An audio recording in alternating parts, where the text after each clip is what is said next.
ఉన్నాడు. అతని పేరేంటండి? ఎబ్బేజు. ఈ ఎబ్బేజు అయిన ఆయన ప్రార్థన చేసి చాలా విషయాలు ప్రార్థన చేశాడు. అందులో ఒక మాట ఏంటంటే, నా సరిహద్దులు ఏం చేయమంటున్నాడు? విశాలపరచు అని అన్నాడు.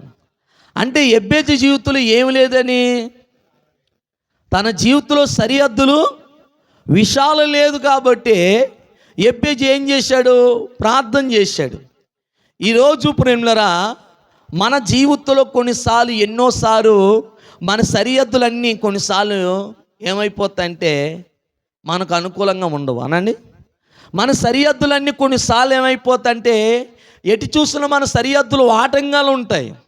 ఇలాంటి సరిహద్దులు ఆటంగా ఉండే సందర్భంలో అలాగే ఎబ్బేజు కూడా తన జీవితంలో చాలా ఎన్నో ప్రయత్నాలు చేస్తున్నాడు. ఎబ్బేజు ఎన్నో ప్రయత్నాలు చేసినా తన జీవితంలో ఎటు చూసినా ఏమి లేదంట, సరిహద్దులు విశాలం లేదు.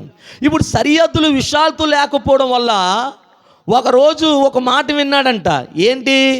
ఇశ్రాయేలుకు దేవుడు ఆయన ప్రార్థన చేస్తే ఆయన ఏమడిగినా సరే ఏమైనా చేస్తాడని ఎవరో చెప్పే మాట ఎబ్బేజు ఏం చేశాడు? విన్నాడు. విని ఆ మాట కొరకు నా సరిహద్దులు విశాలతపరచుమని దేవునికి ఏం చేశాడంటే ప్రార్థన చేశాడు. ప్రేమలారా, ఇంతకీ ఎబ్బేజు సరిహద్దులు విశాలపరచమని ఏ నమ్మకంతో చేస్తున్నాడు? ఎవరో చెప్పాడే విన్నాడంట. అక్కడ రాబడింది ఎవరో గురించి, అంటే ఇశ్రాయేలుకు దేవుని గురించి ఎవరో చెప్తే వింటే ఇతడు ప్రార్థన చేశాడంటే ఇతనికి అర్థం ఏంటంటే, నా జీవితంలో ఏ సరిహద్దులు విశాలత లేదో, ఏ సరిహద్దులు సమ్యంగా లేదో, ఈరోజు ఇశ్రాయేలుకు దేవుడి గురించి నేను ప్రార్థన చేస్తే ఆయన ఖచ్చితంగా నా సరిహద్దులు విశాలతపరుస్తారని ఒక నమ్మకం ఎవరికి ఉంది? ఎబ్బేజుకుంది. మన జీవితంలో కూడా ఎబ్బేజులాగా ఒక ఆలోచన రావాలి. ఏంటి ఆలోచన? ఎబ్బేజు జీవితంలో ఏ దేవుడు సరిహద్దులు విశాలతపరుస్తాడో నా జీవితంలో కూడా, నా బ్రతుకుల్లో కూడా ఆయన ఎప్పటికైనాను నేను దేవుణ్ణి అడిగినప్పుడు, నేను దేవుని సహాయము కోరుకున్నప్పుడు దేవుడు ఏదో రోజు నా సరిహద్దులు కూడా విశాలతపరుస్తారని ఎబ్బేజు ఎలాగ నమ్ముతున్నాడో నీ జీవితంలో నువ్వు అలాగే నమ్మాలి. ప్రేమలారా, మనం చేసే భక్తికి దేవుడు ఏనాటికైనా సరిహద్దులు విశాలతపరుస్తాడు. మనం చేసే విశ్వాసమైన ప్రార్థన అది ఏనాటికైనా మన సరిహద్దులు విశాలతను పరిచే దేవుడైన సంగతి మనం మర్చిపోకు. ఈ లోకంలో నీ సరిహద్దులు ఎవరైనా ఆటంకపరచచ్చు, మన సరిహద్దులు ఎవరైనా ఆటంకపరచచ్చు. కానీ దేవుడు నీ పట్ల, నీ జీవితం పట్ల ఆయన ఒక్కసారి సరిహద్దులు విశాలతపరచాలనుకోండి, చుట్టూ మనుషులందరూ ఆ సరిహద్దులన్నీ ఆటంకపరచాలనుకున్నా దేవుడు నీకు చేయవలసిన సరిహద్దులు విశ్వమంతా కూడా మనుషులందరూ తిరిగి వచ్చిన నీ సరిహద్దులు ఎవడు ఆపలేడు. ఎందుకంటే ఎలా చెప్తాను చూడండి. యోసేపు జీవితంలో కూడా అతని సరిహద్దులు చాలాసార్లు ఆటంకపరుద్దామని చాలామంది ప్రయత్నం చేశారు. కానీ ఎంతమంది రక్త సముద్రు తన సరిహద్దులు ఆపాలనుకున్నా కానీ తన సరిహద్దులు ఆపనందుకు ఎవరి తరం కూడా కాలేదు. అలాగే దావీదు సరిహద్దులు కూడా విశాలతను అవ్వకుండా ఎంతోమంది దావీదుకి శత్రుతనం లేచి తన సరిహద్దులు కూడా అది ఆటంకపరచాలని చాలామంది ప్రయత్నం చేస్తారు. ఒక సమయం వచ్చినప్పుడు దావీదు సరిహద్దులు కూడా విశాలతను ఎవరు ఏం చేయలేకపోయారు? ఆపలేకపోయారు. కాబట్టి మన జీవితంలో కూడా దేవుడు మన బ్రతుకుల్లో కూడా ఆయన సరిహద్దులు విశాలతపరుస్తాడు. ఒకటి, దేవుడు మన జీవితంలో సరిహద్దులు విశాలతపరిచే వరకు మనం సహించుకొని ఉండాలి. దేవుడు మన జీవితంలో సరిహద్దులు విశాలతపరిచే వరకు మనం దేవుడి దగ్గర మనం కనిపెట్టుకొని ఉండాలి. దేవుడు మన సరిహద్దులు విశాలతపరిచే వరకు మనం ఎదురు చూస్తూ ఉండాలి. ఎందుకంటే ప్రేమలారా, దేవుడు ప్రతి ఒక్కరికి కూడా వారిలో ఎంతమంది నేను సరిహద్దులు విశాలతపరచగలనని ఎవరు ఎదురు చూస్తున్నారని దేవుడు కొంతమందిని ఏం చేస్తాడు? ఆయన పరీక్షిస్తాడు. అనండి, దేవుడు ఏం చేస్తాడు? పరీక్షిస్తాడు ఎవరు ఎంతవరకు ఎదురు చూస్తారని. అలాగే మన జీవితంలో కూడా కొన్నిసార్లు నీ విశ్వాసం ద్వారాగా నీ సరిహద్దులు ఎంతవరకు విశాలతపరుస్తున్నాయి, నీ విశ్వాసాన్ని ఎంత నమ్ముతున్నామని నీ విశ్వాసాన్ని పరీక్షిస్తాడు. రెండోది ఏంటంటే, నేను చేసే ప్రార్థనకి దేవుడు ఏనాటికైనా నా కుటుంబ జీవితంలో, నా జీవిత ప్రయాణములో ఎప్పటికైనా దేవుడు సరిహద్దులు విశాలతపరుస్తానని నీ ప్రార్థన మీద నువ్వు ఎంత నమ్మకం ఉందని నీ ప్రార్థన కూడా దేవుడు ఏం చేస్తాడు, పరీక్షిస్తూ ఉంటాడు. మూడోది ఏంటంటే, నేను దేవుడి మందిరానికి వెళ్తున్నాను, దేవుడి మందిరానికి వెళ్ళే నా జీవితంలో దేవుడు ఖచ్చితంగా ఆయన మందిరానికి వెళ్తున్నాను కాబట్టి దేవుడు ఏనాటికైనా నా సరిహద్దులు విశాలపరుస్తానని, ఎంతవరకు దేవుని సన్నిధికి వచ్చటం వల్ల సరిహద్దులు విశాలపరుస్తానని దేవుని మందిరాన్ని ఎంత నమ్మేవని దేవుడు దాన్ని కూడా చేస్తాడు. ఇప్పుడు ఇక్కడ చూడండి, ఎబ్బేజు జీవితంలో ఎవరో చెప్తే తెలుసుకున్నాడు. ఇక్కడ అనండి, ఎవరో ఇశ్రాయేలు దేవుడి గురించి చెప్తే తెలుసుకొని ఒక మనిషి దేవుడు సరిహద్దులు విశాలపరిచేస్తాడు ప్రార్థన చేస్తే అని అంత నమ్మకం సరళంగా ఎవరికి అంత బేగా రాదు. కానీ ఎబ్బేజు జీవితంలో ఎవరో చెప్పింది తెలుసుకుంటేనే ప్రార్థన చేస్తే సరిహద్దులు విశాలపరచబడుతుందని అంత నమ్మితే, ఎన్నోసార్లు వాక్యం వింటున్నాం మనం ప్రభువు నమ్ముకొని 10 సంవత్సరాలు 20 సంవత్సరాలు అనుభవం వారు ఉన్నారు, ఎన్నో వేల సంవత్సరాలు ప్రభుని కలిగి ఉన్నారు. అలాంటి ఎబ్బేజు జీవితంలోనే నేను ప్రార్థన చేస్తే దేవుడికి సరిహద్దులు విశాలపరుస్తారని ఎబ్బేజు నమ్మితే, మరి మన జీవితంలో కూడా మనం ఇంకెంత నమ్మాలో చాలా ఆలోచించండి.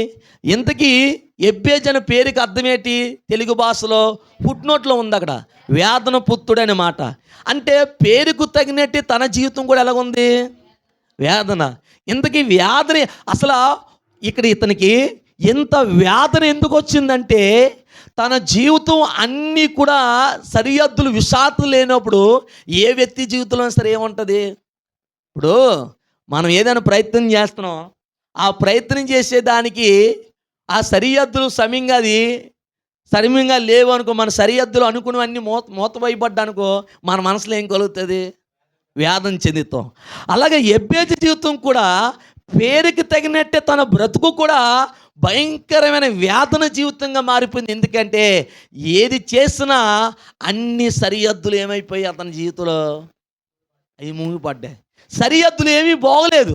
సరిహద్దులు బాగోపోవడం వల్ల జీవితం అంతా రోజు వేదంతోనే బ్రతుకుతున్నాడు. ప్రేమలరా, మన జీవితంలో కూడా ఏమనిపిస్తుంది అంటే, అయ్యో నేను ఏ దేవుణ్ణి నమ్ముకొని చాలా సంవత్సరాలు నేను నమ్ముకున్నాను, నేను దేవుని మందిరానికి వెళ్తున్నాను కదా, ఒక అన్నుడి జీవితంలో ఎన్నో సరిహద్దులు బాగున్నాయి, నా జీవితంలో సరిహద్దులు ఎందుకు బాగోలేదనే ఒక ప్రశ్నార్థంగా మనలో కూడా ఉండిపోతుంది. దీనిలరా, లోకంలో మనుషులు సరిహద్దులు బాగుందని నువ్వు అనుకోవచ్చు, కానీ నీ దేవుడు నీ జీవితంలో ఆయన సరిహద్దులు విశాలతపరిచారనుకోండి, మునుపెన్నడు చూడలేని మహా అద్భుతాలు నువ్వు చూస్తావు. నీవు జీవితంలో స్థిరపడే అలాంటి సరిహద్దులు దేవుడు మార్గాలు తెరిస్తాడు. ఒక విషయం చెప్తాను చూడండి, దేవుడే సరిహద్దులు విశాలతపరచాలి, కానీ నీ చుట్టూ అన్ని నీకు ప్రతికూల పరిస్థితుల్లో కూడా నీకు మార్గాలు తెరవబడతాయి. వాస్తవం కదా? దేవుడు సరిహద్దులు విశాలతపరిచారనుకోండి, నీ చుట్టూ నీకు వ్యతిరేకతలు రావచ్చు, నీ చుట్టూ నీకు ప్రతికూల పరిస్థితులు రావచ్చు, కానీ నీకు సరిహద్దులు కానీ ఒకవేళ దేవుడు సరిహద్దులు విశాలతపరిచే రోజులుగా దేవుడు మార్చాడనుకోండి, నిజం చెప్తున్నాను, నువ్వు కావాలని దాని కొరకు నువ్వేమీ పాకులాడాల్సిన అవసరం లేదు, కావాలని దాని కోసం నువ్వు పరిగెట్టవసరం లేదు. దేవుడు నీ ముందే అది నీకు పెడతాడు. అది నీ కాలు దగ్గర తెచ్చే రోజులుగా తెస్తాడు. మరుగేందుకు కూడా నీ దగ్గరికి తీసుకొస్తాడు. ఎలా తీసుకొస్తాడు? నిజంగా ఒక వ్యక్తి పట్ల దేవుడు సరిహద్దులు విశాలతపరిస్తే మరుగేంది దాచబడింది కూడా నీ వద్దకు తీసుకొస్తాడు. చూడండి, నా మాట చూద్దాం. బైబిల్లో ఒక ఆయన జీవితంలో దేవుడు సరిహద్దులు విశాలతపరిస్తే మరుగేంది ఎలా తెచ్చిచ్చాడు దేవుడు చూద్దాం. చూడండి, యెషయా రాసిన గ్రంథం 45 మొదటి 2-3 వచనాలు చూడండి. అతనికి దేవుడు సరిహద్దులు విశాలతపరిస్తే ఏమేమి వచ్చాయి చూద్దాం. యెషయా గ్రంథం 45 మొదటి వచనం నుంచి 3 వచనాలు. అతని పక్షముగా పట్టుకుని ఉన్నాను,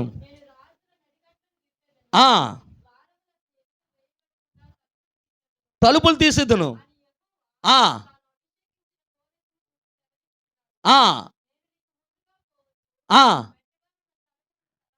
మెట్టగాని స్థలంలో ఏం చేస్తానన్నాడు?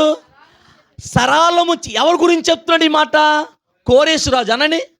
నీకు మెట్టగాని చోట్ల నేను ఏం చేస్తాను? నీ మార్గాలన్నీ ఇప్పుడు కోరేసుకు మార్గాలు సరళం చేస్తే ఏం జరిగింది చూడండి ఇక్కడ. ఎత్తుల తలుపులు అనగా శ్రమలు.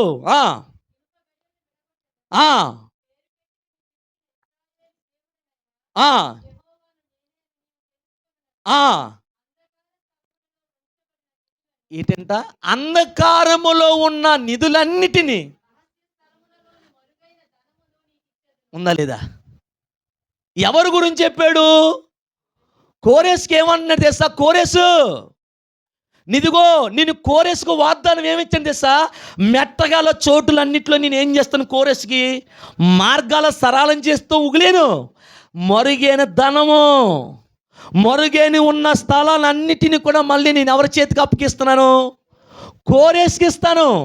అతను ముందు ఏ మనుషుడు నిలవలేడు. అతను ముందు ఏ తలుపులు, ఎత్తడి తలుపులు నిలవలేవు. దాచుబడిన ధననిధులు, దాచుబడిన మరుగైన ధనమంతా కూడా అతనికి ఏం చేస్తాను నేను? కోరేసుకి వెతికితే వస్తుంది అన్నాడా? దేవుడు తెచ్చిచ్చేస్తాను అన్నాడా? చెప్పాలి. కోరేసు ప్రయాసపడాల్సిన అవసరం లేదు. ఎందుకు? ఇప్పుడు కోరేసుకు టైం వచ్చింది అనండి. కోరేసు టైం ఏంటి? కోరేసు టైం ఏంటి? మార్గాలు సరళం చేయబడే కోరేసుకి ఏమొచ్చింది? దేవుడు ఒక టైం ఇచ్చాడు. కోరేసుకి మార్గాలు సరళం చేయనందుకు కోరేసుకి దేవుడు టైం వచ్చిందో, మంచి రోజులు వచ్చాయో, నీ జీవితంలో కూడా కోరేసుకి మార్గాలు తెరవబడే రోజులు ఎలాగిచ్చాడో దేవుడు నీకున్న విశ్వాసం బట్టి, దేవుడు నీకున్న భక్తి విధానం బట్టి, దేవుడి మీద నువ్వు చూపించిన ప్రార్థన నువ్వు చేసిన దాన్ని బట్టి కోరేసుకి మార్గాలు తెరవబడే రోజులు, మార్గాలు ఎలా సరళం చేశాడో నీ జీవితంలో కూడా అలాంటి కోరేసు మార్గాలు తెరవబడతాయి. కోరేసుకి అంటున్నాడు, కోరేసే నువ్వు దాచబడిన ధననిధుల కోసం నువ్వేం పాకులాడక, మరిగేందంతా కూడా తీసుకొచ్చి నేను ఏం చేస్తాను? ఇప్పుడు కోరేసుకి మార్గాలు తెరవబడ్డాయి కాబట్టి మరిగేందుకు కూడా వచ్చేద్దన్నాడంటే, ఉండిన దాన్నే సంపాదించడం చాలా కష్టమైతే మరిగేందుకు కూడా ఏమన్నాడు కోరేసుకి? అంటే అంధకారం అంటే ఎవరికి కనబడిన దాన్ని కూడా కోరేసి నీకు వచ్చేద్దన్నాడంటే, ఎందుకు ఈ కోరేసుకి అదృష్టం అనుకున్నారా? అదృష్టం కాదు. అదృష్టం అంటే అర్థం ఏంటంటే, దేవుడు ఒక వ్యక్తి జీవితంలో మార్గాలు సరళం చేస్తే దాన్ని అదృష్టం అంటారు. దాన్ని ఇప్పుడు కోరేసుకి అదృష్టం ఎలా వస్తుంది? మెట్టగాడ చోటులో నేనేం చేస్తాను నీకు? ఎందుకు కోరేసుకి ఎందుకు మార్గాలు తెరవదేశాడు చెప్పమంటారా? నాకు చూడండి, మొట్టగాన కోరేసు ఆయన రాజుగా అయినప్పుడు అనండి, ఎందుకు ఈ కోరేసు ఎవరు అనుకున్నారు? ఒక అన్నుడు అనండి. ఒక అన్నుడు పట్ల దేవుడు ఏం చేశాడు? చిన్న విశ్వాసం ఉంచితే దేవుడు ఏం చేశాడు? కోరేసు ఏం చేశాడు తెలుసా? మొట్టగాన రాజు అయినప్పుడు పాడైపోయిన మందిరాన్ని ఏం చేశాడు? శుభ్రం చేశాడు. శుభ్రం మందిరాన్ని కడిగాడు. పాడైపోయిన ఆ యొక్క తలుపులు, దేవాలయంలో ఉన్న దేవుని దగ్గర ఉన్న పటిష్టమైన వస్తువులన్నిటిని ఏం చేశాడు? శుభ్రం చేసి మందిరం బాగు చేశాడు.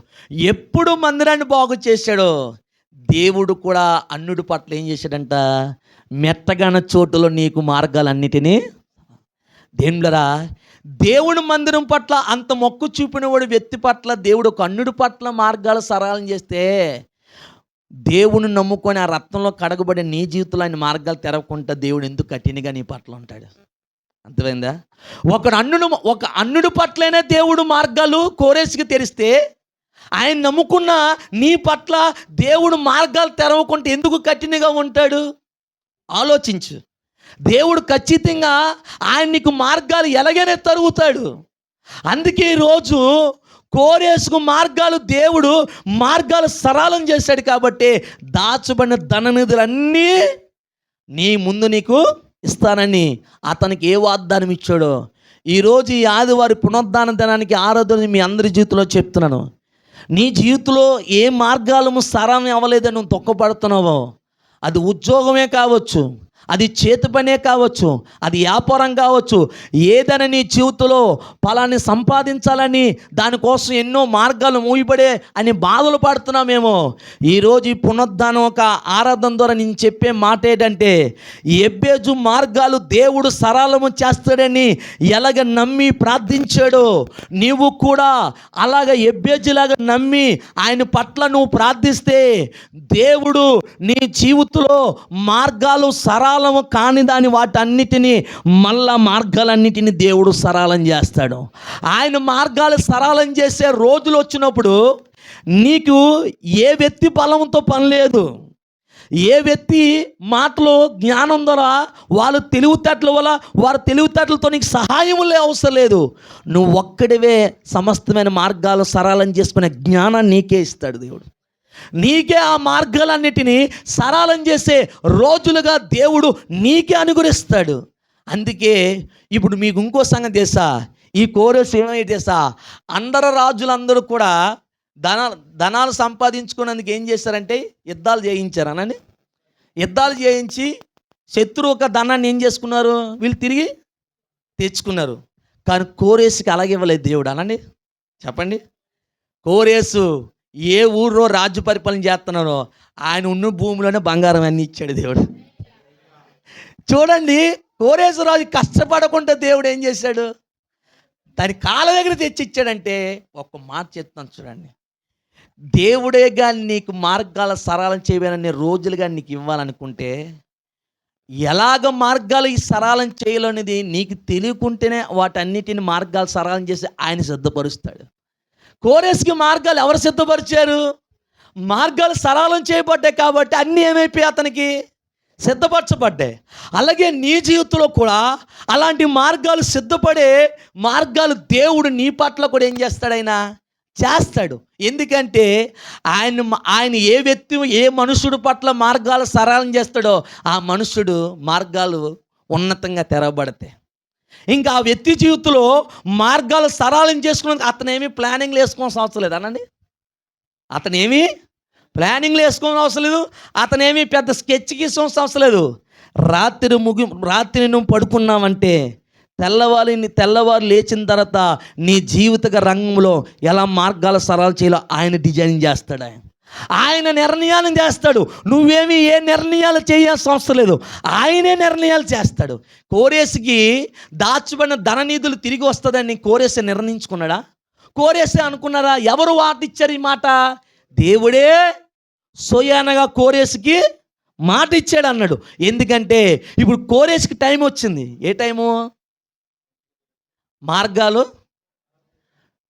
నీకు ఒక మాట చెప్తాను, నీ మార్గాలు సరళం అయ్యే రోజులు రానేని చెప్పు, నువ్వు ఎన్ని జ్ఞానం ఒప్పించినా అవన్నీ విఫలం అయిపోద్ది. ఏమైపోతాయి? నీకు మార్గాలు సరళం చేయమే రోజులు రాలేనప్పుడు ఎప్పటికీ కూడా నువ్వు ఎన్ని ప్రయత్నించే ఎన్ని రానే అవేమీ రావు. అదే ఆయన నీకు మార్గాలు సరళం చేసే రోజు వచ్చాడనుకో, మీకు అమావాస్య రోజు కూడా నీకు అన్ని మంచి రోజులు అయిపోతాయి. వాస్తవం లేని ఇల్లు కూడా అప్పుడు చాలా అద్భుతంగా జరుగుబాటు అయిపోద్ది. మీకు తెలుసా? అద్భుతంగా జరిగిపోద్ది. ఎలా చెప్తాను చూడు. మనం చింతలగ్రం ఒక విశ్వాసం ఉంది. ఆవిడికి ఒక 60,000 రూపాయలు అప్పు ఉందనండి. ఎంత ఉందమ్మా? చాలా రోజులు పోయి నాకు చెప్తుంది, పాస్టర్ గారు ఈ 60,000 అప్పులు తీర్చలేకపోతున్నానండి, చాలా ఇబ్బంది పడిపోతానని అంటుంది. నేను అన్నాను, అమ్మ ప్రార్థన అయితే చేస్తానులే, నువ్వు ప్రార్థన చేసుకోమ్మా, దేవుడే మార్గాలు సరళం చేస్తాను. నేనేం చెప్పాను, నేను ప్రార్థన చేస్తాను అన్నాను. సరే పాపం ఉపవాస ప్రార్థనకు అన్నిటికీ ప్రార్థనకు వచ్చి ప్రార్థన చేస్తాను. ప్రభా పాస్టర్ గారు అన్నాడు మార్గాలు సరళం అవుతాయి అంట. అలాగైంది ప్రభా, అప్పు తీర్చే మార్గం సరళం చేయ ప్రభా. ఎన్ని అనుకున్నా సరే ఎక్కడో దగ్గర ఏమైపోతుంది, అన్నీ ఆటంకాలు అనుకొని అలా ప్రార్థన చేసుకుంటుంది. ఏం జరిగిందంటే చూడండి, చాలా విచిత్రమైన సాక్ష్యం. అయితే ఒకరోజు ఆవిడ అనుకుంది, ఆ ఏరియాలో ఒక ఇల్లు ఉంది, ఆ ఇంట్లో ఎవరు దిగడు అనండి. చెప్పండి, ఆ ఇంట్లో ఎవరు దిగడు. ఆ ఇల్లు దిగిన వాళ్ళు అందరూ అప్పులు అయిపోతారని అక్కడ ఆ ఊర్లో సెంటిమెంట్. ఈవిడేం చేసింది తెలుసా, ఆ ఇంట్లోకి ఇది అద్దె ఎక్కువైపోయింది, ఆ ఇంట్లోకి అద్దె దిగుదామని వారం పెట్టి మనసు లాగేస్తుందంట. అయితే ఆ ఇంట్లోకి మారుదామని అనండి. ఏంటి ఉన్నపాటు ఇంకేమందంటే ఇల్లు మారిపోయింది ఆ ఇంట్లో కానీ ఇల్లు మారు సామాన్లు ఏం చేస్తారు అమ్మ చెప్పండి రా అమ్మ సామాన్లు సర్దుకుంటారు లేదా సామాన్లు సర్దుకుంటే ఏమైందంటే బాత్రూమ్ పైన చిన్న చూసారా ఖాళీ ఇల్లుకి చిన్నది కడతారు తెలుసా మీకు ఆ చిన్నది అది పాత వేస్ట్ బట్టలు వేస్ట్ జోళ్ళు ఎడదాం పైకి ఎక్కింది ఈవిడి అక్కడ ఏమైందంటే రెండు రెండు చెవులీలు బంగారం దొరికింది బంగారం దొరికింది ఆవిడేంటి చాలా ఇదేంటి రెండు చెవులు దొరికింది ఏంటని తీసింది ఈవిడేమనుకుందంటే ఈ పండగల దగ్గర తీసుకొని అనుకొని ఆ పక్క దగ్గరికి వెళ్ళింది అయ్యా వంగరాలు చేసేవాడు ఏంటి వంగరాలు దీని సంగతి చూడంటే ఆడు చెక్ చేసి అమ్మాయి బంగారం అమ్మా ఎంత వస్తుందంటే ₹1,00,000 వరకు వస్తుందమ్మా అన్నాడు ఇదే పూనమ్మన దగ్గరికి వచ్చి భక్తురాలు ఆటో అక్కడ ఎక్కింది 12వ నెంబరు ఇక్కడ దిగింది అమ్మేసి 80 ఆ డబ్బులు అప్పు తీసి ఇంకా 20,000 మిగిలింది తెలుస్తుంది అది ఎప్పటి నుంచి ఉండిపోయింది అది ఎవరిదో దేవుడు చూడండి ఏం చేసాడు మార్గాలు నాకు చాలా ఆశ్చర్యం అనిపించింది నేను దిగినా బాగుండరా బాబు అనిపించింది దేవుని బిడ్డలారా చూడండి దేవుడు కొన్నిసార్లు మార్గాలు సరళం చేసాడంటే మనకేమి అది తెలీదు అది ఎలాగైనా మార్గాలు సరళం చేయకపోతే ఇప్పుడు కోరెషుకి ధనం యొక్క కిందన ఏముంటుందంటే బంగారము కూడా నీకు తెచ్చి పురాతన బంగారం ఇస్తానన్న మాట కూడా ఇచ్చాడు అంటే ఆయన మార్గాల సరళం చేస్తే సమస్తం విక్రేతలన్నిటిని కూడా మనకి ఏమైపోతే అందరి దిగితే నష్టం కలిగింది ఈవిడ దిగితే అన్ని మేలు కలిగింది ఆవిడికి దిగిన రోజే ₹90,00,000 అందుకుంది హల్లెలూయా అది పాత బంగారం అంట అది చూడండి దేవుడు ఎంత అద్భుతం చేశాడు అందుకే మార్గాలు సరళం చేయమని మాట చెప్పింది మనం కాదు దేవుడే మనకేం చేయాలి తర్వాత ఎబ్బేజు మార్గాలు సరళమైన తర్వాత తన జీవితంలో తన సహోదరుల కంటే గొప్పవాడిగా మారిపోయాడు అనండి ఎందుకు తన జీవితంలో ఇప్పుడు ఏమైంది మార్గాలు సరళం చేయి ఎందుకు దేవుడు ఎవరి పట్ల మార్గాలు సరళం చేస్తాడు 3 రిఫరెన్స్లు ఇస్తాను అనండి దేవుడు ఎవరి పట్ల మార్గాలు సరళం చేస్తాడు చూడండి రిఫరెన్స్ చదువుదాం చూడండి పరిశుద్ధ బైబిల్ గ్రంథం చూద్దాం సామెతల గ్రంథం 3వ అధ్యాయం 6వ వచనం 7వ వచనం చూడండి ఎవరి పట్ల మార్గాలు సరళం చేస్తాడు ఆయన చూడండి సామెతల గ్రంథం 3వ అధ్యాయం 6, 7 వచనాలు నీ ప్రవర్తన అంతటి యందు ఎవరి అధికారం అండి ఆయన అధికారమునకు ఒప్పుకొనుము ఆయన అధికారానికి ఒప్పుకొనుము అప్పుడు ఆయన నీ త్రోవలను సరళము చేయును అప్పుడు నీ తోవలన్నిటిని ఏం చేస్తాడంట సరళము చేయును ఎవరికి అప్పగించుకోవాలి మన జీవితాలు అమ్మా మన జీవితాలు ఎవరికి అప్పగించుకోవాలి దేవునికి అప్పగించుకోవాలి అప్పుడు ఏమన్నాడు నువ్వు ఆయనకి నీ ప్రవర్తన అంతటిని నీ జీవితం అంతటిని నువ్వు అప్పగించుకుంటానంట అప్పుడు నీ తోవలన్నిటిని ఏం చేస్తానన్నాడు అంటే అర్థమేంటి దేవునికి అప్పగించుకోలేని ఏ జీవితాలు ఏమవ్వవు చెప్పాలి అమ్మా సరళము అవ్వడం కాదు కదా నీ జీవితంలో నువ్వు అనుభవించలేదు దేవునికి మనం అప్పగించుకోవాలి దేవునికి ఏ రోజు మీ జీవితాలు అప్పగించుకుంటారో మీ జీవిత ప్రయాణము నీ జీవిత రంగంలో ఆయనకి అప్పగించుకునే స్థితిలో మీరు ఉన్నప్పుడు అప్పుడు నీ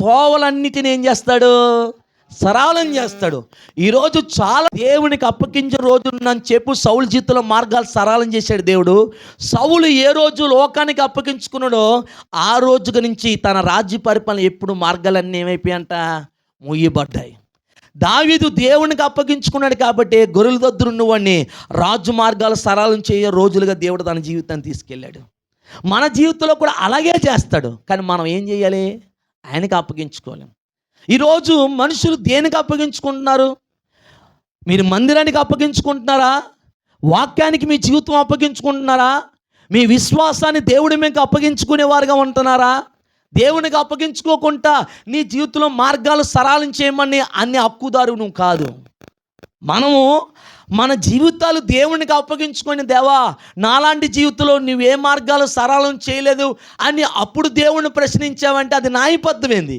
మన జీవితాలు దేవునికి అప్పగించుకోకుండా దేవుడు నాకు ఏ మార్గాలు సరళం చేయలేదు అనే వ్యక్తి హక్కుదారులు మనం కావు దేవుళ్ళరా ఒక విషయం చెప్తాను చూడండి మన జీవితాలు దేవునికి అప్పగించుకుంటే మార్గాలు ఎలా సరళం అయిపడతాయంటే ఒక మాట చెప్తాను చూడండి లోకంలో పిల్లలు మనకు అంటాం పిల్లలు వారి వయసు ఎదుగుతున్న కొలది తల్లిదండ్రుల చేతిలో వారు అప్పగించుకున్నారనుకోండి, వారి జీవితాలు మార్గాలు సరళం చేయడానికి వారేమీ ఆలోచించాల్సిన అవసరం లేదు.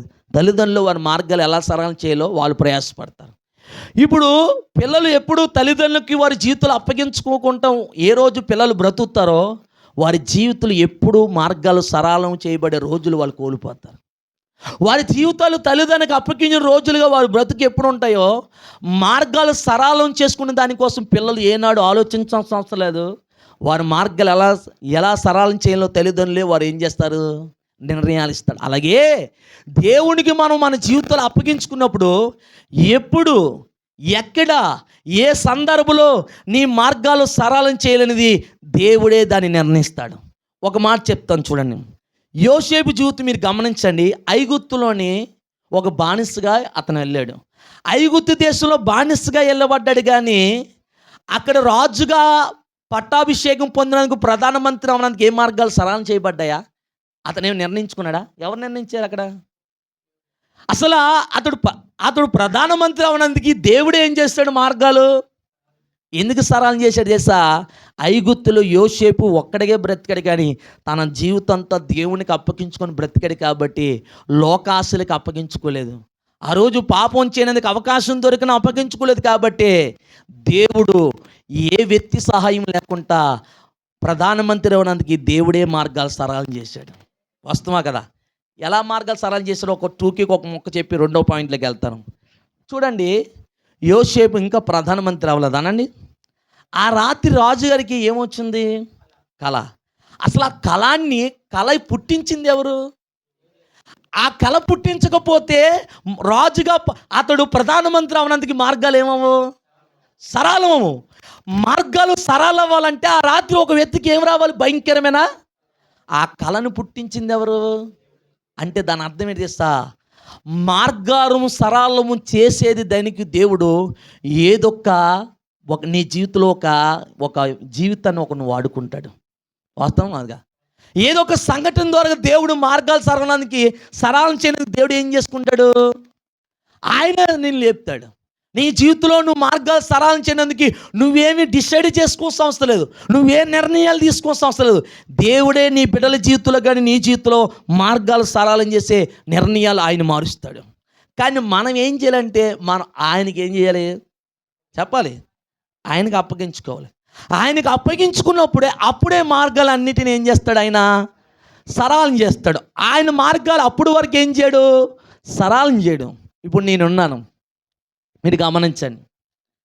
ఇప్పుడు నేను ఏనాడైనా పాస్టర్గా అవుతానని నేను ఎప్పుడు ఊహించలేదు.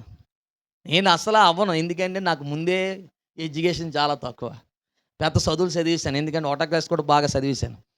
అంటే అసలు చదవలేని అర్థం. నాలో ఉంటూ 10 మందికి బోధించాలంటే అది సాధారణమైన విషయం. దేవుడు నా జీవితంలో ఆ స్థాయిలో చూడాలనుకున్నాడు కాబట్టి లోకంలో ఏ ఎడ్యుకేషన్ లేకపోయినా, ఎంత జ్ఞానం లేకపోయినా నన్ను ఆ స్థాయిలో ఉంచినందుకు సకల మార్గాలు ఆయన తెరిచాడు. అది నా అంతలో నేను మార్గాలు అది సరళం చేసుకోలేను. అర్థమైందా? ఆయన మార్గాలు ఏం చేయాలి? సరళం చేయాలి. అప్పుడే ఏ వ్యక్తి జీవితమైన ఆశీర్వాదంగా అది మార్చబడుతుంది. అందుకే ఈరోజు మనం ఆశీర్వాదంగా ఉండాలి, గొప్ప స్థాయికి ఎదగాలని ప్రతి ఒక్కరికి ఆశ ఉంటుంది. ఎన్ని ఆశలు ఉన్నా సరే పైనున్నవాడు నీకు మార్గాలు సరళం చేయలేంది నువ్వేమీ చేయలేవు. అర్థమైంది నా భాష? సంస్కృతంలో తెలుగు భాష మాట్లాడుతున్నాను. నువ్వెన్ని ప్రయత్నించే, నువ్వెన్ని ఊహించుకో, అవన్నీ ఆలోచనలు విఫలమైపోతాయి తప్ప అది స్థిరంగా ఉండదు. అదే ఆయన మార్గాలు సరళం చేసి అనుకోండి, అది ఏ నాటికైనా సరే నువ్వు బ్రతుకుంటేనే నువ్వు అనుభవిస్తావు అది ఆ ఆశీర్వాదం. ఆ మార్గాలు నువ్వు బ్రతుకున్నప్పుడే ఆ మార్గాలు సరళం చేసే నీ కళ్ళ ముందు నువ్వు అది చూసే అవకాశాన్ని దేవుడు ఖచ్చితంగా నీకు ఇస్తాడు. అది మాత్రం నువ్వు మర్చిపోక. అందుకే మనం ఆయనకు అప్పగించుకున్నప్పుడు ఖచ్చితంగా ఏ రోజు నీకేం చేస్తాడు? ఆయన మార్గాలు సరళం చేస్తాడు. రెండోది ఎవరి పట్ల మార్గాలు సరళం చేస్తాడు? యెషయా గ్రంథం 26:7 యెషయా గ్రంథం 26 అధ్యాయము 7 నీతిమంతులు ఆ నీతిమంతుల తోవలు నీవు సరాలము చేయుచున్నావు. ఉందా లేదా? ఎవరి మార్గాలు సరాలు చేస్తాడంట? అమ్మా చెప్పండిరా. మరి మనం ఈ రోజుల్లో ఎందుకు మార్గాలు సరళం అవ్వట్లేదు? రెండో కారణాలు ఏంటి చెప్పాలి. నా సందేశం ఏంటంటే ప్రశ్న ఉంటుంది, చెప్పాలి, ఆన్సర్ కూడా ఉంటుంది. ఆన్సర్ లేకుండా నా ప్రసంగం ఉండదు. ఇక రెండో పాయింట్ ఏంటంటే, ఇశ్రాయేలు కాలంలో యెషయా ప్రవక్త ద్వారా ఏమంటున్నాడు దేవుడు? నీతిమంతుడు మార్గాలన్నిటినీ ఏం చేస్తాడు ఆయన? ఈరోజు ప్రేమరా నీ మార్గాలను సరళం అవ్వట్లేదంటే రెండో కారణం ఏంటి? ఎక్కడో భక్తి విషయంలో నీతి తప్పిపోయావు. అదే నా పాయింట్. ఎక్కడో నీతి విషయంలో దిగజారిపోయావు, నీతి విషయంలో ఎక్కడో వెనకబడిపోయావు. అందుకే నీ జీవితాలు ఏమవ్వట్లేదు, మార్గాలు సరళము చేయలేకపోతున్నాయి. నీ మార్గాలు మూయబడుతున్నావంటే నీ జీవితంలో నీతి విషయంలో నువ్వు కోల్పోయావు. దీని ద్వారా జీవితంలో ఒక విషయం చెప్పండి, ఒక ఖరీదైన మాట నేను చెప్తాను చూడండి. ఎప్పుడు ఈ మాట మీరు మర్చిపోకండి. ఈరోజు నేను చెప్పే ఈ మాట మీరు పుస్తకంలో రాయకండి. ఈ మాట దేని మీద రాయకండి. ఈరోజు నేను చెప్పే మాట మీ హృదయంలో రాసుకొని పదం వినండి. ఈ భూమి మీద ఎంతటి జ్ఞానవంతుడైనా, ఎంత భక్తిపరుడైనా, ఎంత ప్రార్థనాపరుడైనా నీతులు కలిగిన జీవితాలు లేకపోతే వాడి విశ్వమంతా సాధించుకొని వచ్చినా సరే వాడి జీవితంలో మార్గాలు దేవుడు ఎప్పుడు దొరి మూసేస్తాడు ఆయన. అదే నీతి కలిగి ఆకలైనా దప్పుకైనా సరే గెంజి నీళ్ళు తాగిసిన నీ నీతి నువ్వు కాపాడుకో. నువ్వు ఏదో చోటు ఏ స్థలంలో మరుగుగా ఉన్నా సరే నీ మార్గాలు ప్రపంచం అంతా కూడా సరళం చేసే రోజులుగా దేవుడు చూపిస్తాడు. అది మాత్రం మర్చిపోక. నీతి కోల్పోతే నీ మార్గాలు మూయబడతాయి. నువ్వు ఒక్కడి నీతి తప్పిపోవడం వల్ల నీ సంతతి వారికి మార్గాలు మూయబడిపోయే పరిస్థితులుగా మారిపోతే ఎలా చెప్తాను చూడండి. మీ అందరికీ తెలుసు, సౌలు నీతిని కోల్పోయాడు. సౌలు ఒక్కడి నీతి తప్పిపోవడం వల్ల సౌలు ఇంట్లో వారందరూ కూడా ఏమైపోతే అర్ధంతరగా చనిపోయారు. రెండోది, దావీదు ఒక్క విషయంలో నీతి తప్పిపోవడం వల్ల తన ఇంట్లోనే ఏం జరిగాయి తెలుసా? యుద్ధాలు చేయబడ్డాయి. తన జీవితంలో దావీదు మార్గాలు తెరబడే మార్గాలన్నీ ఇప్పుడు చుట్టూ ఏమైపోయాయి? మార్గాలన్నీ మూయబడి. ఇంకో సొంత కొడుకు అనండి అబ్షాలోము దావీదుని ఏం చేస్తున్నాడు? చంపుదామని తరిగి చూస్తున్నాడు. ఇంట్లో మార్గాలు సరళం చేసే కొడుకు ఉండవలసినాడు, తండ్రి మార్గాలు ఏం చేయాలనుకుంటున్నాడు? కొడుకు మూసేద్దామని చూస్తున్నాడు. ఇంత శత్రుతనం ఎందుకు వచ్చింది? ఒక్క సంగతిలో దావీదు నీతి తప్పిపోవడం వల్ల ఆ ఇంట్లో మార్గాలన్నీ ఏమైపోయాయి? ఏంటరా, జీవితంలో ఎక్కడైనా నువ్వు రాంగ్ స్టెక్ వేయచ్చు, జీవితంలో ఎక్కడైనా సరే నువ్వు నిర్ణయాలు తీసుకోవచ్చు, కానీ నీతి విషయంలో ఎప్పుడు నిర్ణయాలు మార్చుకున్నావా అది నీ జీవితంలో మార్గాలు మూయబడే పరిస్థితులుగా మారిపోతాయి. మీ అందరికీ తెలుసు, చూసే ఉంటారు, కాకినాడ ప్రాంతంలో, సామలకోట ప్రాంతంలో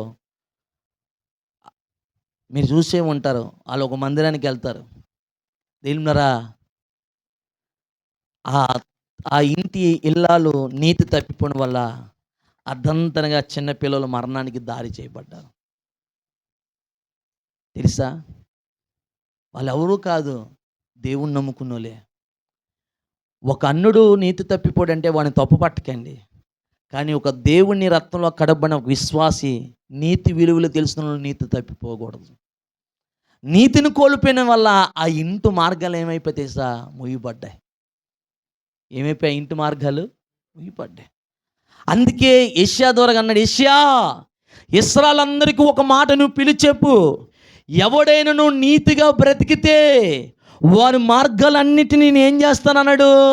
సరళము చేస్తానంటే ఇశ్రాయేలులో నీతి తప్పిన జనాంగము కూడా ఉన్నది. కాబట్టి ఈరోజు ప్రియులారా, మనం నీతి కలిగి ప్రభువులో బ్రతకండి. ఆ నీతి ఎప్పటికైనా నీ సంతతికి మార్గాలు సరళం చేసే రోజులుగా దేవుడు మారుస్తాడు. ప్రపంచంలో నీ నీతి మనుషులు గుర్తించకపోవచ్చు, కానీ విశ్వాన్ని రూపించిన వాడు నీ నీతిని, నీక అడుగుజాలని ఆయన చూస్తున్నాడు. ఆయన వాస్తవా కదా? మనం ఆయన మార్గంలో నీతిగా ఉండండి. ప్రపంచంలో దేవుడు ఏ సంతతినైనా విడిచిపెడతాడు అనుకోవచ్చు, కానీ నీతి కలిగిన ఇంటిని ఎన్నటికీ దేవుడు విడిచిపెట్టాడు. దావీదు అంటాడు, అయ్యా నేను చిన్నటాన్ని మొదలుకొని వృద్ధాప్యం వచ్చున్నట్టు నీతిమంతు సంతతి భిక్షం అడుకున్నట్టు నేను ఎన్నటికీ చూడలేదండి.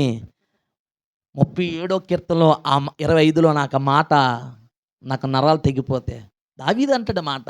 ఎందుకు? నీతిమంతుల యొక్క సంతతికి మార్గాలు ఏం చేస్తాడు దేవుడు? ఎప్పటికైనా సరళము చేస్తాడు.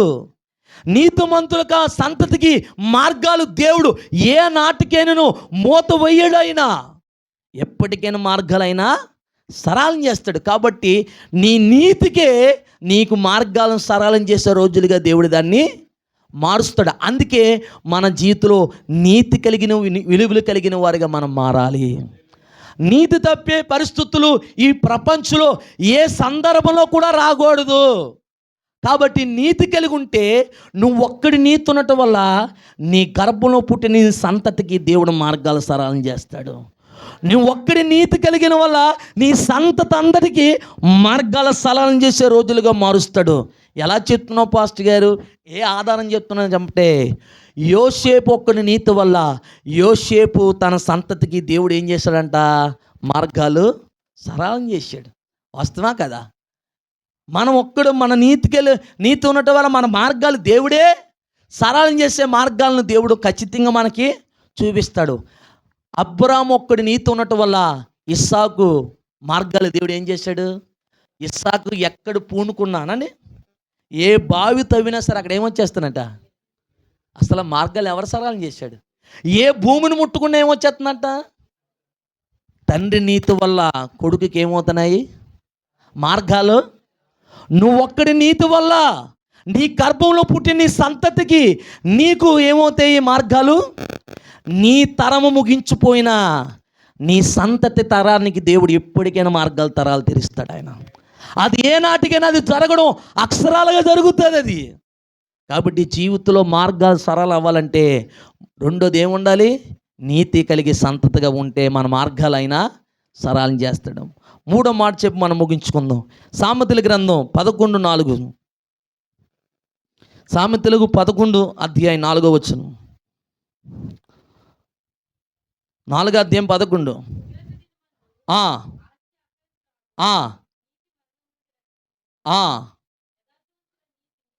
యథార్థవంతుడి నీతి,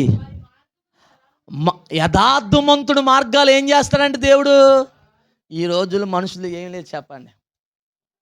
అమ్మా నోరు తెరపని మైకి ఇసిరేస్తాను చెప్పండి. యథార్థత లేకపోతే ఏం చేస్తాను? మార్గాలు సరాంచి ఇక్కడ ఏమన్నాడు? యథార్థవంతుల మార్గాలన్నిటినీ నువ్వు. ఈరోజు ప్రపంచంలో ఎవడు యథార్థంగా ఉంటాడో లేదో నీకు అనవసరం అనండి. చెప్పాలి, నోరులెత్తాలి. ప్రపంచంలో ఎవడు యథార్థంగా ఉంటాడో అనేది నీకు అనవసరం. నువ్వు ప్రభు రక్తంలో కడగబడి నువ్వు యథార్థ కలిగిన వాడు ఉన్నావు లేదనేది ముఖ్యం ఇక్కడ. అంతేనే లేదా? మనం యథార్థ కలిగి ఉన్నప్పుడు ఆ యథార్థత ఎక్కడైనా మార్గాలు సరళం చేస్తే అందరూ సమాజంలో ఉన్నప్పుడు ఎంత యథార్థంగా బ్రతుకుతున్నావో 4 గోడల మధ్యలో కూడా నువ్వు అంతే యథార్థత కనబడాలి. వాస్తవా కదా? ఎలా చెప్తాను చూడండి. యోసేపు నానండి, యోసేపు సరసాల్లో చాలామంది ప్రజలు ఉన్నారండి. అక్కడ ఏ యథార్థంగా ఉన్నాడో పోతుపోతు ఇంట్లో 4 గోడల మధ్యన యోసేపు కూడా అంతే. మీకు ఇంకో సంగతి చెప్పమంటారా? ఏ పోతుపోతు ఇంట్లో యజమానురాలైనా యథార్థంగా ఉందో నాకు తెలియదు, కానీ బానిసగా పనోడు మాత్రం ఎంతో యథార్థంగా ఉన్నాడు. వాస్తవం కదా? యథార్థంగా ఉన్నాడు. అక్కడతో ఉగిలిశాడు దేవుడు అనండి. ఉగిలిశాడా? బానిసగా పట్టబడినవాడు దేశాన్ని పరిపాలించే వ్యక్తిగా దేవుడు యోసేపుని ఏం చేశాడు అంటే తన యథార్థతను ఏం చేసింది దేవుడు చెప్పాలి. అందుకే ఇక్కడేమన్నాడు? యథార్థవంతుల మార్గాలు దేవుడు. మానవులా ఇప్పుడు మా శ్యామగోడు ఉన్నాడు. ఎవడు? మా శ్యామగోడు. మా శ్యామగోడు చాలా మంచోడండి, పాటలు బాగా పాడుతాడండి, అద్భుతమైన తిరగలేదని నేను అన్నాడు. ఆడ అట్టించి వెళ్ళిన తర్వాత ఈ శ్యామగూడ చర్చికి సమయంకి రాడండి వీడి వేస్ట్ కూడా అని అన్నాను అనుకో, వీడి దగ్గర యథార్థంగా ఉన్నానని అనుకోవచ్చు, కానీ పైన ఉన్నోడి దగ్గర యథార్థత లేనని అది ఈ వ్యక్తి విషయంలో యథార్థత లేకపోతే ఆయన చూస్తున్నాడు. వీడు అందరూ ఉన్నప్పుడు వీడి గురించి ఎంత గొప్ప చెప్పానో, వీడు లేనప్పుడు చెప్పడమే నా యథార్థత గొప్పతనం. వస్తావా లేదా? ఏంటి ఈడున్నప్పుడు మీ గురించి గొప్పగా చెప్పాను, వీడు పక్క వెళ్ళిపోయిన తర్వాత అప్పుడు కూడా వీడి గురించి నేను గొప్పగా చెప్తే నేనేం కలిగి ఉన్నట్టు? యథార్థం ఉన్నట్టు. దీని ద్వారా ఈ యథార్థత శ్యామ కూడా చూడకపోవచ్చు, కానీ పైనున్నోడు ఖచ్చితంగా ఆ యథార్థని ఆయన విలువ కడతాడు. పోతూ పోతే ఇంట్లో యోసేపు యథార్థతని ఎవరైనా విలువ కట్టారా? చెప్పండి. ఇంక ఉన్న నష్టాలు వచ్చేసాయి, ఇంకా జైలు పాలు అయిపోయాడు మహానుభావుడు అనండి. జైలు పాలు అవ్వచ్చు, పైన ఉన్నవాడు విలువలు కట్టాడు యథార్థత దానికి అనండి. ఎవడండి బానిసగా ఉన్నాడు, ఎవడండి ప్రధానమంత్రి అవుతాడా దేశానికి? చెప్పండి, అవుతాడా? సొంత ఊళ్ళోనే మనం ఏమి అవ్వలేము, ఈ ఊరిగాని ఊళ్ళో ఎవడైనా ప్రధానమంత్రి అవుతాడా? చేసేవాడు మార్గాలు తెరవలే, కానీ ఊరిగాని ఊరిలో కూడా సాధించుకుని వచ్చేవచ్చు మనం. వాస్తవా కదా? వాస్తవా కదా? ఎందుకంటే మార్గాలు సాధన చేసిన మనుషుడు కాదు కదా, నరమాత్తుడు కాదు, విశ్వాన్ని రూపించిన దేవుడు. అలాగే యథార్థత అనేది 4 గోడల మధ్యన ఉండడం ఎంతో గొప్పది. అందుకే యథార్థత మంతుల మార్గాలు ఏం చేస్తాడంటే దేవుడు సరళం చేస్తాడు. ఎన్ని ఉన్నా లేకపోయినా యథార్థత మాత్రం మానుకోక, యథార్థత కలిగి ఉన్న నేర్చుకోండి. యథార్థత అనేది మీ జీవితంలో ఏనాడు కోల్పోకండి. ఒక్క మాట చెప్తాను వినండి, ఆస్తులు కోల్పోయినా సరే తిరిగి కష్టపడి సంపాదించుకోవచ్చు, కానీ దేవుని ఎదుటున్న యథార్థత ఒక్కసారి కోల్పోయినా దాన్ని తిరిగి మళ్ళీ దేవుడి దగ్గర ఆ పేరు సంపాదించడం చాలా కష్టం. వాస్తవా కదా? అది కష్టము. ఇదేదో బాధపడి సంపాదించేది, ఇది మాత్రం యథార్థత అనే సాక్ష్యము ప్రపంచంలో అది రావడం, అది దేవుడి దగ్గరకు రావడం అనేది అది చిన్న విషయం కాదు. అందుకే యథార్థవంతులకి దేవుడు మార్గాలు సరళం చేస్తాడు. మనం ఆయన దగ్గర యథార్థతని మనం చూపించాలి. ఆయన దగ్గర యథార్థతని ఏనాడు కలిగి ఉంటామో ఆ యథార్థత ఏం జరుగుతుంది తెలుసా? నీకు తెలియకుంటేనే దేవుడు నీ మార్గాలు సరళం చేస్తాడు అనండి. ఏం చేస్తాడు? నీకు తెలియకుండా చెప్పండి, మార్గాలు ఏం చేస్తాడు? సరళం చేస్తాడు. ఈరోజు ఆ యథార్థతని మనలో ఎవరు కూడా మానుకోకండి, యథార్థతగా ఉండండి. యథార్థతనే ఏదైనా ఒక విషయం చెప్తాను, యథార్థంగా మాట్లాడి నువ్వు చెడ్డ అయిపోయినా పర్లేదు, యథార్థతను మాత్రం ఎప్పటికీ తిప్పక, యథార్థతని ఎప్పుడు కప్పుకోక, యథార్థతని నువ్వు నిరూపించాలి. యథార్థత ఎప్పుడు కూడా మాట్లాడాలి. ఏంలరా, యథార్థకి ఎంత గొప్పవి ఉన్నా, డైమండ్ను చూస్తే అది ఎంత ఖరీదైనది ఉంటుందో యథార్థవంతుడు దేవుని దృష్టిలో అంత విలువైన వాడు దేవుడి దగ్గర. ఎందుకంటే యథార్థతకి అంతా దేవుడు అంత విలువ ఇచ్చాడు. అందుకే ఎవరు ఏమనుకుంటారా అని అసలు నీ యథార్థత నువ్వు కాపాడుకో, నీ యథార్థతను నువ్వు నిరూపించు. సేవకుడు ఉన్నప్పుడు నువ్వు ఎంత యథార్థంగా మాట్లాడుతున్నావో, సేవకుడు ఆ స్థానంలో లేనప్పుడు కూడా సేవకుడు కోసం అంతే యథార్థంగా మాట్లాడు.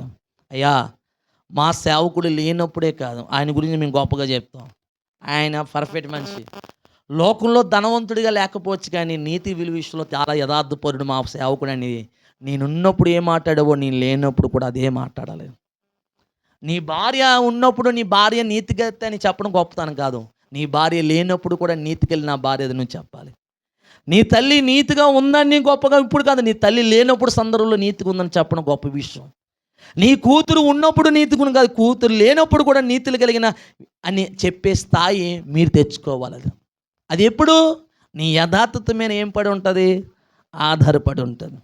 అందుకే యథార్థత కలిగిన వాడు మనుషులు మీకు మార్గాలు సరళం చేయకపోవచ్చు, కానీ యథార్థవంతులకి దేవుడే మార్గాల సరళం చేస్తున్నాడు. ఆ అవకాశాన్ని నువ్వు ఎప్పుడు దాన్ని ఏం చేసుకోక పోరుకోక. కాబట్టి మూలవాక్యం ఏం చేసుకున్నావు? ఎబ్బేజు మార్గాలు సరళం చేయమన్నట్టు ఈరోజు నీ మార్గాలు సరళం చేయాలంటే మొదటిది ఏంటి? ఎవరి పట్ల మార్గాలు సరళం చేస్తాడు దేవుడు చెప్పాలి. ప్రవర్తన అంతా దేవునికి అప్పగించుకుంటే మార్గాలు. రెండోది ఎవరికి మార్గాలు సరళం చేస్తాడు? నీతిమంతుల మార్గాలు చేస్తాడు. మూడోది ఎవరికి మార్గాలు సరళం చేస్తాడు? యథార్థవంతుల మార్గాలు సరళం చేస్తాడు. సామెతలు 4:24 ఒక మాట చదివి ప్రార్థన చేసుకుందాం. సామెతలు 4:24 24. ఆ, ఆ, ఆ, 26 అంట. నువ్వు నడిచి మార్గము ఎప్పుడు 24 స్టార్ట్ చేయండి. ఎప్పుడు ఏం చేస్తాం? మూర్ఖ మాటలు మాట్లాడకరామా భక్తులారా, వినండి. ఏ మాటలు రాని ఒక నోట్లో పడి మూర్ఖ మాటలు మాట్లాడావా నీ సరళ మూత తాళలేస్తాడు దేవుడు. నా నోటితో రాణించుకోకండి అమ్మా. వీళ్ళు ఏం చేస్తారు దేశీ భక్తులు చాలా మంది తెలివి ఉన్నారు. 26 చదివితే 24 చదవరు. అది మీ తాతగాని ఇస్తారైతే 26 నెరవేర్పాలంటే 24 ఏం చేయాలి? మనోళ్ళు ఏం చేస్తారు? 26 చదువుతారు, 24 ఏం చేస్తారు? ఎంత తెలివైన వాళ్ళు మీకని నేను తెలివైన 24 ఏముంది నీ నోట్లో ఇప్పుడు ఏం రానివ్వకన్నాడు. మూర్ఖత్వం మాట్లాడేవనుకో, మార్గం సరళం చేసినోడు కూడా నీకు శత్రువు అయిపోగలుగుతాడు. అక్కడ ఏం మాట్లాడాలి చెప్పండి? మూర్ఖత్వం మాట్లాడకూడదు, మంచిగా మాట్లాడాలి. అనుకూలమైన మాటలు మాట్లాడితే ఇవ్వలేనాడు కూడా ఏం చేస్తాడు? మనకి ఇస్తాడు. సహాయం చేయలేనాడు కూడా ఏం చేస్తాడు?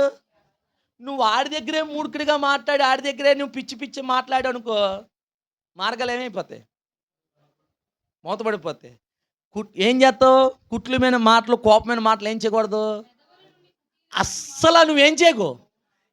ఇప్పుడు 26 చూడండి, అప్పుడు ఏం జరుగుతుంది? అప్పుడు నీ మార్గాలన్నీ ఏమవుతాయి? 24లో ముందు కుట్లమైన మాటలు అన్నిటిని ఎప్పుడు రానివ్వక, ఎప్పుడు శపించుకోక నోటితో. ఎప్పుడు నోటి ద్వారా ఏం మాటలు తెలుసా? నాకు అంత మంచి జరుగుతుంది అనండి.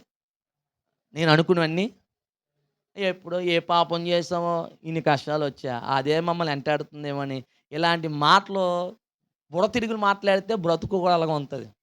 ఏం చేస్తావు? ఎప్పుడు ఏం మాట్లాడాలి? అది చెప్పండి అమ్మ భక్తులారా. ఆశీర్వాదమే మాట్లాడాలి, మేలుకరంగా మాట్లాడాలి తప్ప ఎలా మాట్లాడకూడదు? మూర్ఖత్వంగా చెప్పండి. మూర్ఖత్వంగా మాట్లాడు. మీ పిల్లల్ని కూడా శపించకండి, వాళ్ళని తిట్టకండి. తిట్టామనుకో వాళ్ళు అలాగే అయిపోతారు, ఆ మార్గాలు ముగిపడతాయి. మీ నోటితో వాళ్ళ మార్గాలు ఏం చేయాలి? చదవాలి. నువ్వు బాగుంటావు, అంతా బాగుంటుంది, మార్గాలు దీవించాలి. అంతే కుట్లమే మాట్లాడనుకో మార్గాలు ఏమైపోతాయి? మూగిపోతాయి. 26 జరగాలంటే 24 ఆ మాటలు మీకు ఏం చేయకూడదు?